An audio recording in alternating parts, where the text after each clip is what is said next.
Donc maintenant, nous allons vous montrer une démonstration d'une fuite dans la ligne de l'écumoire d'une piscine. Toute la piscine a été vérifiée pour une fuite auparavant. Et nous avons des symptômes d'air revenant dans le système. C'est un symptôme typique d'une fuite du côté aspiration, où le tuyau aspire de l'air. Donc, nous allons vous montrer ce que cet air fait. Ensuite, nous allons mettre sous pression, vérifier que le collage du tuyau est applicable pour cette situation. Et nous allons vous montrer comment nous l'utilisons. Alors allons-y.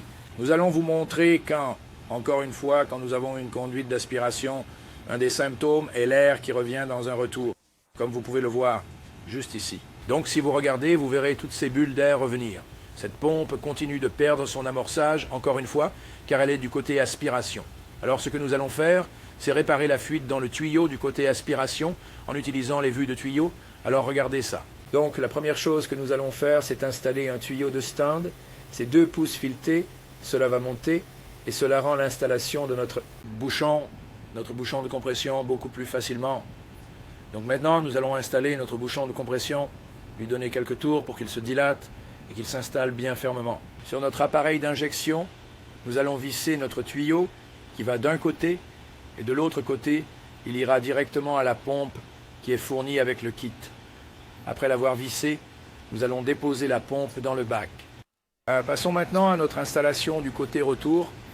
Donc c'est l'autre côté du tuyau. Nous allons mettre notre bouchon d'1,5 pouce. Tournez-le pour qu'il se comprime et qu'il s'ajuste bien.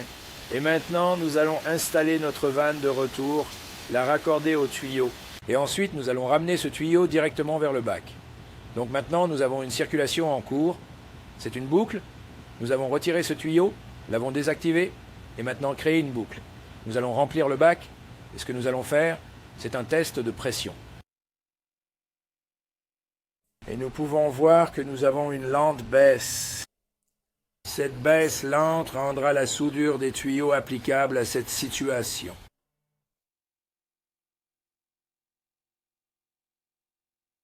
Donc maintenant, ce que nous allons faire, c'est que maintenant qu'il fonctionne, la pompe fonctionne, ça fonctionne tout au long du circuit. Et ce que nous allons faire, c'est agiter la partie A. Et nous allons l'agiter pendant un moment, bien la mélanger. Et nous allons verser la partie A pendant que la pompe fonctionne. Verser la partie A contient un coagulant et il y a le polymère qui va bloquer la fuite.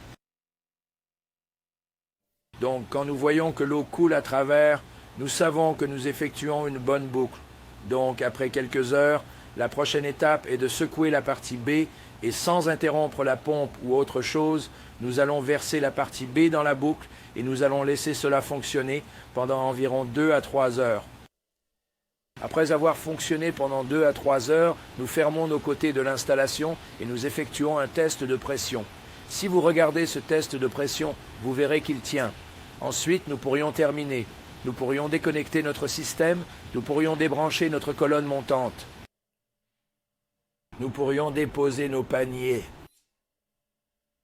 Tout installé, et ensuite nous pourrons remettre la piscine en service, une fois qu'elle est raccordée de l'autre côté, bien sûr. Lorsque vous avez fini d'utiliser votre kit, vous devez rincer tous les tuyaux avec de l'eau, tous les équipements avec de l'eau douce, puis les ranger bien soigneusement dans la boîte.